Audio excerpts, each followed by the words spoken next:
Welcome back, and what we're going to do now today is I'm going to walk you through some basic principles on self-help support. So during the years or over the years, we've realized that there are some functions that we were just handling internally that you had to create a support ticket for every single time. So now we have what we call a support tab that will allow us or allow you to autonomously be able to change certain things that might make a difference in your life. That will just create it to be easy for you and also a lot quicker than waiting for our support department to actually get going with it. So if you have the permission, because it is a permission field, because obviously we're dealing with sensitive information, you're going to click on the support tab, and this is going to then show you all this information here. The first and foremost thing on the support tab is local information. If we're having connection issues or we're having a problem whereby you are either losing reports, not being able to get done, we ask you to come in here. It tells me who is logged in. It tells me your user ID on my system so that I can go and find you. It also tells me the client ID, so in other words, which client are you linked to? Are you with this UMA or that UMA? It also tells me the packet size and the ping level. So this is 107 ping. This is a very high ping at the moment. Your ping should always be around about 32, 34, maybe at least 80, but never as high as 100. So if your ping is very high, you might seem that the system will be very slow and that things will not be working as smoothly as you expected them to. So something to just keep in the back of your mind. And that is the basic local information. The other thing you can have a look at is our documents. So it's just the cancellation notes, change forms, brochures, and the SLA that you are able to go and have a look at or download and do whatever you need to do. Now the change form is specifically there, and it's designed per company so that you can have, let's say, a manual process of a request for a change. But with this system, it mostly covers all that already. So what we've got for you here, we're going to just go through each of these in individual steps. The first section, these support functions, as you can see here, will apply to mostly VAP or single premium products.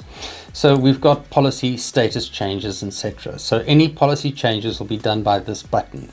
So you're going to have a status change, you're going to have a payment information change, term change, or an ID number change. Just remember, some of these may not be applicable to you and you won't see that. No matter what you want to change, you're going to literally click on policy status change. You're going to find the policy that we are doing at the moment. So let's go 8.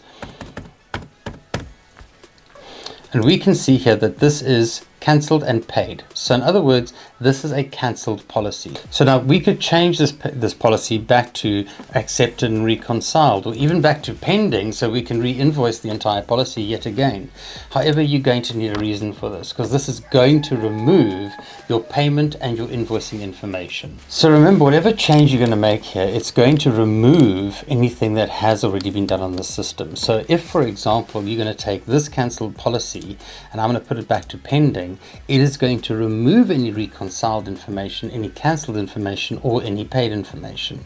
It is literally going to give you a gap in your invoicing number if you are tracking invoice sequences.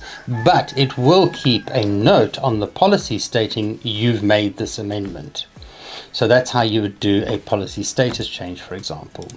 So for example, if you want to do a term change, you can then click on term change, find a valid policy that's not cancelled, and you'd be able to drop down and set up what period it should be at the moment. Again, you'll need to record your reasons why, because this may conflict with what was set up in your policy documents. This happens sometimes if you've got a non-underwritten product that keeps changing between one thing and another. If you're going to do a VIN number change, you can click on this and it's going to again ask you for the policy number. You'll see that most of these things are actually all the same sort of format. So you search for a policy number, you add the change, you then give a comment or a full note, and you will then save it.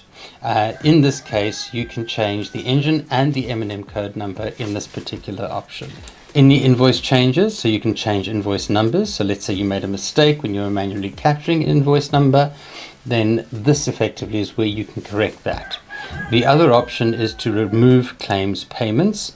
So if you've done a claims payment and you've realized that you've done something in error before you've obviously uploaded it to the bank, you can come in here and you can change this here as well.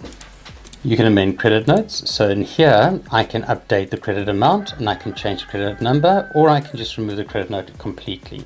So remember when we did the credit note training video?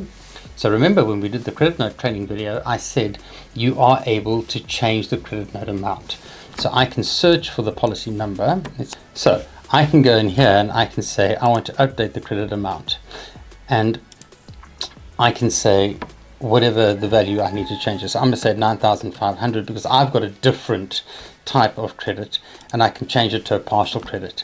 And if I hit save here, it's going to go into your dual authorization mechanism to go and quantify or allow the person to then recreate the credit note. Please, if I can ask that you just review the authorization mechanisms for all of these. Anything done in the support tab, you must go and view my authorization screen and tab. Right, we can now also then have a look at your monthly side. Again, you can do your monthly policy status change, or you can do policy administration on this particular event. So I can search a monthly policy here and I can do all sorts of things like changing ID numbers, my premiums, my benefit amounts. I can even change the date that we are able to do the debit order from, or the initiation date. So that all happens within here.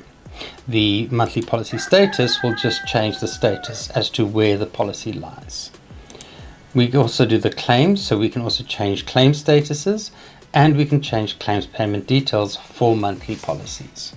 Again, I reiterate, for anything done on the screen, you will end up going back to broker administration, viewing change requests either normal or monthly, or VAP or monthly, viewing change requests either VAP or monthly, and you will then go to the necessary section, select the necessary section, and you will then approve it. And you'll see here that this will also require dual approvals. So anything to do with any policy administration changes that might effectively change the balance or the rules of the policy would need to be multiple level authority. With that, I conclude this particular section and I thank you for watching the video. See you next time.